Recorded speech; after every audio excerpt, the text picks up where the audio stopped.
সুপ্রভাত বন্ধুরা, কেমন আছো তোমরা সবাই? আশা করছি যে যেখান থেকে এই ভিডিওটি দেখছো তোমরা সবাই অনেক সুস্থ আছো, ভালো আছো। আরও একটি নতুন ব্লগে তোমাদের অনেক অনেক স্বাগত জানাই। প্রতিদিনের মতো বাসি কাজকর্ম শেষ করেছি, এখন রান্নাঘর থেকেই তোমাদেরকে সাথে নিয়ে আজকের ভিডিওটা শুরু করলাম। তো শেষ পর্যন্ত দেখতে থাকো, আশা করছি ভালো লাগবে। যে রান্নাঘরে চলে এসেছি আর দেখলে তো রান্নাঘরে কেমন জল ঢালা ভেজা ভেজা রয়েছে। তো প্রেশার কুকারে মটর ডাল সিটি দিয়েছিলাম, তাতে না নোংরা হয়ে গেছিলো, তো রান্নাঘরটা আবার নতুন করে মুছে নিলাম। আর এখন এই যে ডিম ভাপ দিয়ে রেখেছিলাম, তো হাঁসের ডিম আর দেশি মুরগির ডিম আজকে রান্না করব। আর মটর ডাল রান্না করব, তোমাদেরকে তো বললামই।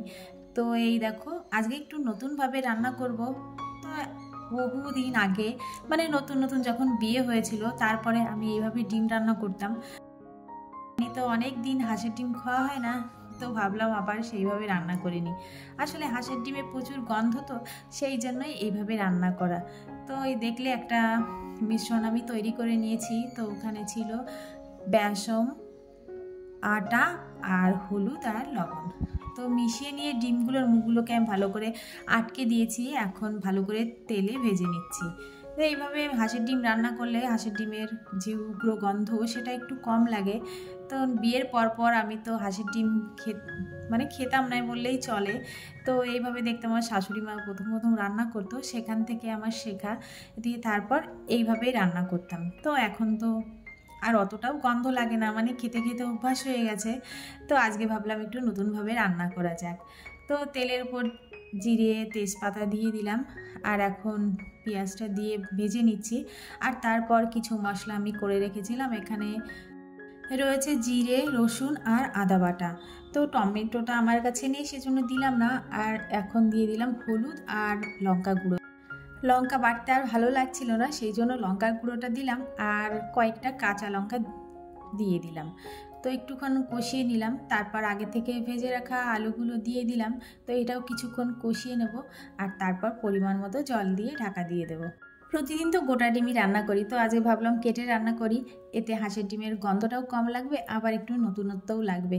তো দেখবে রোজ রোজ একই ধরনের রান্না খেতেও যেমন ভালো লাগে না, একই ধরনের রান্না করতেও কিন্তু খুব একটা ভালো লাগে না। তো দেখো আমার আলুটা গলে গেছে, এখন ভাজা ডিমগুলো দিয়ে দিলাম। তো কিছুক্ষণ ফুটিয়ে নিয়েছি, এখন গরম মশলা দিয়ে নামিয়ে নেব।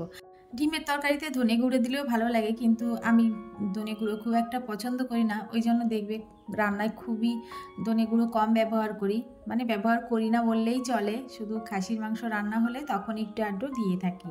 তো দেখো ডিমটা আমার রান্না হয়ে গেছে, আর একটু নামিয়ে দেখাচ্ছি। একটা ডিমও কিন্তু খুলে যায়নি, আর খেতেও কিন্তু খুব টেস্টি হয়েছিল। ওই যে বললাম এক একদিন এক এক রকম রান্না করলে তার স্বাদ আলাদা আলাদা হয়। তা আজকের ডিমের তরকারিটার স্বাদ একটু অন্যরকমই লাগছিল, খুবই ভালো লাগছিল। তো রান্নাবান্না শেষ করে এই যে ছাদে এসেছি। তো সকালবেলায় জামাকাপড়গুলো মেলে দিয়ে গেছিলাম, আর এই যে জামাকাপড়গুলো দেখছো এগুলো কিন্তু শুকনো জামাকাপড়ই, প্রতিদিন তো একটু একটু করে বৃষ্টি হয়, তো অল্প অল্প করে ভেজা থাকে, সেই জামাকাপড়গুলোই তারে মেলা ছিল। তো আবার ভালো করে রোদ দিয়ে নিচ্ছি। ফ্যানের হাওয়ায় শুকানো কিংবা অল্প ভেজা থাকলে সেই সব জামাকাপড় আবার রোদ না দিলে না ভালো লাগে না। তো সকালবেলাটায় ভালো রকম রোদ বেরিয়েছিল, সেই জন্য সমস্তটাই আবার মেলে দিয়েছি। তো দেখো ভালো মতো শুকিয়ে গেছে। আর এত জামাকাপড় মেলেছি আজকে, জামাকাপড়ে আমি নিজেই ঢেকে যাচ্ছি। দেখো এত জামাকাপড় নিয়ে যাওয়াই মুশকিল। তো অল্প অল্প কিন্তু মেঘ করছে, আর এখনকার মেঘ তো বুঝতে পারছো, সাথে সাথে বৃষ্টি এসে যায়। তো এই জন্য দেখো অনেকগুলো জামাকাপড় নিয়ে যাচ্ছি, আর একটা ভেজা রয়েছে, তো ওটা ওখানে থাক। ওটা গতকাল ধোয়াতেও শুকিয়েছিল না, ওই জন্য বেশি করে রোদ দিচ্ছি। আর সমস্ত জামাকাপড় নিয়ে চলে এসেছি। এই দেখো জামাকাপড়ের পাহাড় হয়ে গেছে।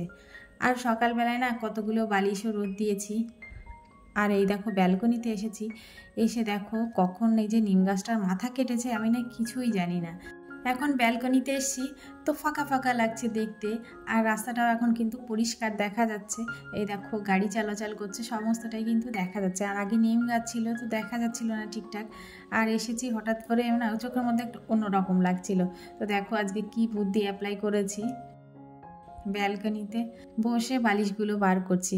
আসলে এইরকম মেঘলা ওয়েদার থাকলে আমি এরকমই করে থাকি, আমার বালিশ রোদ দেওয়ার একটা পুরনো অভ্যাস। আমার বৃষ্টি হলে তারপরের দিন বালিশ রোদ না দিলে খুব একটা ভালো লাগে না। তো কয়েকদিন ধরে যেহেতু বৃষ্টি হচ্ছিল, দেওয়ার সুযোগ পাচ্ছিলাম না, তো আজকে এই যে টিনের চালের উপর দিয়েছিলাম। আর এই যে আমার একটা মানি প্ল্যান্ট গাছ, একমাত্র একটা স্নেক প্ল্যান্ট, ওটা সকালবেলার দিকে একটু রোদ দিয়েছিলাম, তো এখন আবার একটু রোদের থেকে মানে এখন রোদ চলে গেছে, মানে শেডের দিকে রেখে দিলাম যাতে বৃষ্টির ছাট না লাগে। আর আমার এর আগে ইনডোর প্ল্যান্ট করার কোনো অভিজ্ঞতা নেই, তো এইটা দিকে শুরু করেছি। আস্তে আস্তে আশা করি অনেক গাছ কিনবো। আর আমি তো গাছ পাগল লোক, তোমরা তো জানোই, তো অনেক গাছ কেনার ইচ্ছা আছে। আর এই দেখো বন্ধুরা, বাইরে মেঘ করেছে, তো সমস্ত বালিশ যার যার জায়গায় এখন রেখে দিলাম। আর সকালবেলা একবার বিছানাটা সুন্দর করে গুছিয়েছিলাম, আর দেখো আমার ছেলে সুন্দর করে আবার এলোমেলো করে দিয়েছে। তো এই সারাদিন চলতে থাকে, আমি একবার বিছানাটা টিপটপ করে রেখে যাই, আবার এই যে শুয়ে গড়াগড়ি খেয়ে বিছানাটা একদম এলোমেলো করে দেবে। আগে তো আরও হতো, এই ঘরে ছেলে যখন বই নিয়ে বসতো, তো এখন একটু কমে গেছে, এই ঘরে আর ওকে বই নিয়ে বসতে দিই না, না হলে বিছানা চাদরে পেনের দাগ দিয়ে দেবে, আবার বিছানাটা খুব নোংরা করে ফেলে। তো সমস্ত কাজকর্ম আমার শেষ, ঘরটাও মুছে নিয়েছিলাম। আর এখন এই দেখো স্নান ধান সেরে জামা কাপড় নিয়ে বসেছি। প্রচুর পরিমাণে জামা কাপড় হয়েছে, বেশি করে শাড়ি, তো এইগুলো গোছাতে আমার অনেকটা টাইম লেগে গেছিলো। আর আগের দিনে বিছানার চাদরটা শুকিয়ে গেছিলো, তা ভাবলাম যেহেতু তুলে রাখবো, তো আবার দেখো রোদ দিয়েছিলাম। আর বর্ষাকালে জামা কাপড় যত রোদে শুকানো যায় তত কিন্তু ভালো থাকে। আর দেখবে অনেক সময় ভেজা জামা কাপড় রাখলে একটা বিচ্ছিরি গন্ধ বেরিয়ে যায়, তো সেই কাজটা আমি কখনোই করি না।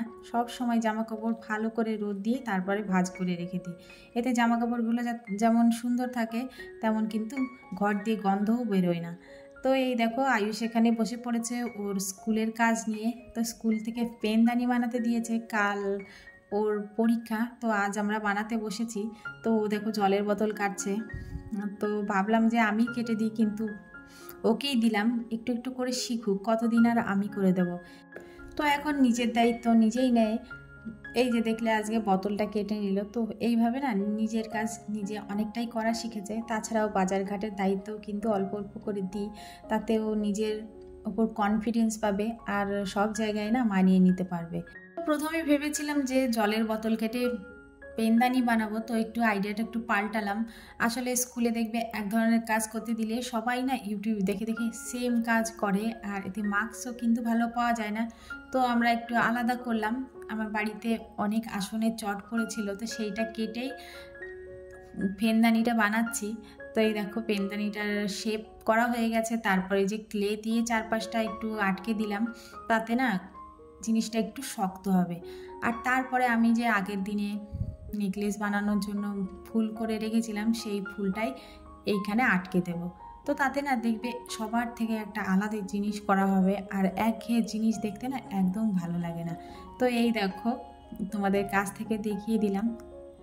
তো আমার পেনদানিটা এখানে হয়ে গেছে, এখন এই যে আঠা দিয়ে ক্লেটা আটকে দিচ্ছি। আর আঠা শুকাতে অনেকটা টাইম লাগে। তো এই দেখো আগের দিন একটা সূর্যমুখী বানিয়েছিলাম, মানে অনেক দিন আগেই বানিয়েছিলাম, তো সেইটা এখানে আটকে দিলাম।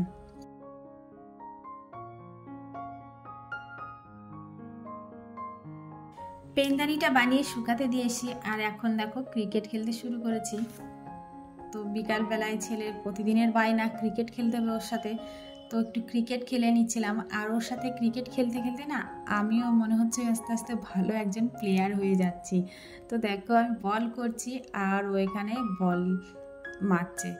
তো ওকে বললাম দেখ আমার আর সময় নেই, বিকালের কাজকর্মগুলোও তো করতে হবে।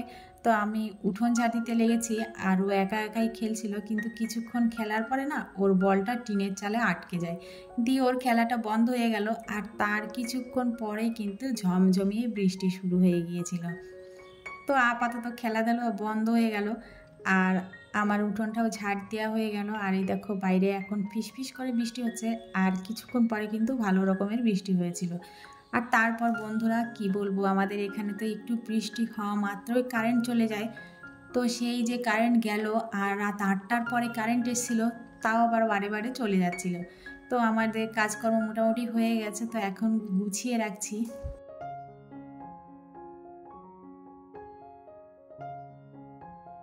তো বন্ধুরা আজকের ভিডিওটা তোমাদের কেমন লাগলো অবশ্যই জানিয়ে, যদি ভালো লাগে একটা লাইক করে দিও, কমেন্ট করো।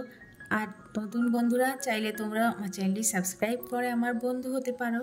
তো এই দেখো বন্ধুরা, সমস্ত জিনিস পরিষ্কার পরিচ্ছন্ন করে নিয়েছি। আর এখন কয়েকটা আমন্ড ভিজিয়ে রাখলাম কাল সকালের জন্য। তো বেশি না, এই 5-6টা আমন্ডে ভিজিয়ে রাখছি। আর এখন ভিজিয়ে না রাখলে না আর মনেও থাকবে না।